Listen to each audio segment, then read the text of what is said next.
આજકાલ હવે ખાધા પછી ગળ્યું ખાવાની ખૂબ જ ક્રેવિંગ્સ થતી હોય છે. તો ઘરમાં સૌ કોઈની એવી ડિમાન્ડ હતી કે ઘરમાં કંઈક ગળ્યું ડિઝર્ટ માટે બનાવી દે.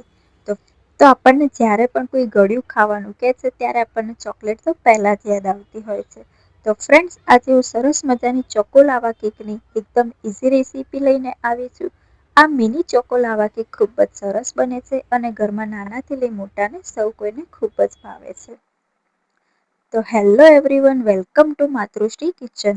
તો ફ્રેન્ડ્સ, ચોકો લાવા કેકની એકદમ ઇઝી રેસીપીઓ લઈને આવી છું. તો ચલો વિડીયોને સ્ટાર્ટ કરીએ. તો ચોકો લાવા કેક બનાવવા માટે એક બાઉલમાં મેં થોડું દૂધ લઈ લીધું છે. દૂધ મેં 1 કપ લીધેલું છે. ત્યાર પછી તેમાં મેં થોડું તેલ એડ કરી દીધું છે. તમે કોઈ પણ તેલ એડ કરી શકો છો. હવે તેલ સાથે દૂધને બરાબર મિક્સ કરી દેવાનું છે. અને ત્યાર પછી ફ્રેન્ડ્સ, હવે મેં ખાંડને એડ કરી છે. ખાંડને મેં આ રીતે ઝીણી ક્રશ કરી દીધી હતી. તમે ખાંડનો પાવડર પણ લઈ શકો છો. હવે તેને પણ મેં બરાબર મિક્સ કરી દીધી છે. 1 કપ દૂધ હોય ત્યારે આપણે અડધી વાટકી જેટલી ખાંડનો પાવડર લેવાનો છે. હવે દૂધ સાથે ખાંડને બરાબર મિક્સ કરી દેવાની છે. ત્યાર પછી મેં ફ્રેન્ડ્સ થોડું વિનેગર એડ કર્યું છે. વિનેગર એડ કરીએ ત્યારે તરત જ આપણે મેદો એડ કરી દેવાનો છે. અને મેદો પણ મેં અહીં અડધી વાટકી જેટલો એડ કર્યો છે. હવે તેને પણ આપણે દૂધ સાથે બરાબર મિક્સ કરી દેવાનું છે. જ્યાં સુધી મેદો બરાબર દૂધ સાથે મિક્સ ન થઈ જાય ત્યાં સુધી આ રીતે તેને હલાવતા રહેવાનું છે, જેથી કરી કોઈ પણ લમ્સ એમાં ન રહે. આ રેસીપીથી ચોકો લાવા કેક ખૂબ જ સરસ પણ બને છે અને આ ચોકો લાવા કેકની ખૂબ જ ઇઝી રેસીપી છે. તો હવે ફ્રેન્ડ્સ, મેદો એડ થઈ ગયો છે. તો ત્યાર પછી મેં થોડો કોકો પાવડર એડ કર્યો છે અને થોડો મેદો બીજો એડ કર્યો છે. હવે તેને પણ આપણે બરાબર રીતે મિક્સ કરી દેવાનું છે. કોકો પાવડર અને મેદો બરાબર મિક્સ થઈ જાય ત્યાં સુધી તેને આપણે હલાવતા રહેવાનું છે. અત્યારે ગરમીની સિઝન ચાલી રહી છે, તો ગરમીમાં આપણને કંઈ ખાવું ગમતું નથી હોતું, પણ જ્યારે આવું કોઈ ડિઝર્ટમાં કોઈ ગળ્યું હોય છે તો તે આપણને ખાવાની ખૂબ જ મજા આવે છે. આ ચોકો લાવા કેક તમે બનાવીને સ્ટોર પણ કરી શકો છો અને 5 થી 6 દિવસ સુધી તમે તેને ખાઈ પણ શકો છો.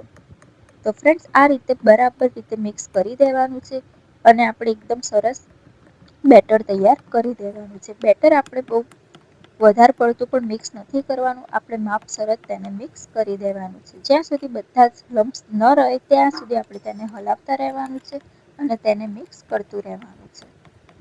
5 થી 6 જ મિનિટમાં આ બેટર તૈયાર થઈ જાય છે અને આપણી આ ચોકો લાવા કેક તો 10 થી 15 મિનિટમાં જ તૈયાર થઈ જાય છે અને આ ચોકો લાવા કેક ખૂબ જ સરસ બને છે. તો ફ્રેન્ડ્સ, આપણું બેટર અહીંયા તૈયાર થઈ ગયું છે. હવે મેં તેમાં થોડું બેકિંગ પાવડર એડ કર્યો છે. બેકિંગ પાવડર બરાબર મિક્સ થઈ જાય ત્યાર પછી આપણે તેમાં થોડો બેકિંગ સોડા એડ કરી દેવાનો છે. બેકિંગ સોડા અને બેકિંગ પાવડર આપણે માપસર જ લેવાનું છે, ખૂબ વધારે પણ નહીં અને બહુ ઓછો પણ નહીં. હવે તેને પણ આપણે બરાબર રીતે મિક્સ કરી દેવાનું છે. તો ફ્રેન્ડ્સ, આ ચોકો લાવા કેક આપણે અપમ પ્લેટમાં બનાવવાની છે. અપમ પ્લેટમાં મેં એના માટે બનાવી કે અપમ પ્લેટમાં એકદમ મિની લાવા કેક બરાબર માપસર બની જાય છે અને એક જ પીસ સાથે બની જાય છે. તો આપણું બેટર તૈયાર થઈ ગયું છે. તો હવે મેં અપમ પ્લેટ લઈ લીધી છે. અપમ પ્લેટમાં આપણે આ રીતે તેલ લગાવી દેવાનું છે. તેલની જગ્યાએ તમે બટર પણ લગાવી શકો છો. તો મેં બરાબર રીતે હવે બધામાં તેલ લગાવી દીધું છે અને બેટરને પણ મેં ફરીથી બરાબર હલાવી લીધું છે, જેથી કરી બેટર આપણું ખૂબ જ સરસ થઈ જાય, કોઈ પણ લમ્સ તેમાં ન રહે. હવે પહેલા આપણે અપમ પ્લેટમાં 1 ચમચી જ બેટર લેવાનું છે. બધા પ્લેટમાં આપણે માપસર જ બેટર લેવાનું છે, જેથી કરી ચોકો લાવા કેક આપણી માપસર જ બની જાય. તો ફ્રેન્ડ્સ, હવે અહીં મેં ડાર્ક ચોકલેટ એડ કરી છે. ડાર્ક ચોકલેટની જગ્યાએ તમે કોઈ પણ ચોકલેટ એડ કરી શકો છો કે ડ્રાયફ્રૂટ પણ એડ કરી શકો છો. પણ અહીં મેં ડાર્ક ચોકલેટ એડ કરી છે કારણ કે આપણે એકદમ ચોકો લાવા કેક બનાવવાની છે. હવે ડાર્ક ચોકલેટ ઉમેરી લીધા પછી મેં તેમાં થોડી બીજું બેટર એડ કર્યું છે, જેથી કરી ડાર્ક ચોકલેટ આપણી અંદર બરાબર મિક્સ થઈ જાય અને બધામાં આપણે 1 ચમચી બેટર એડ કરતું જવાનું છે. તો ફ્રેન્ડ્સ, હવે બધી જ પ્લેટમાં આપણું બેટર એડ થઈ ગયું છે.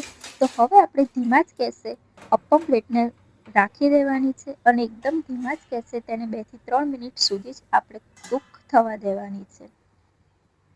2 થી 3 મિનિટ પછી આપણે ઢાંકણું ખોલી દેવાનું છે અને તેને ઢાંક્યા વગર જ આ રીતે શેકાવા દેવાની છે. અને પહેલાં તો આપણે તેને જોઈ લેવાનું છે કે તે બરાબર શેકાઈ ગઈ છે કે નહીં.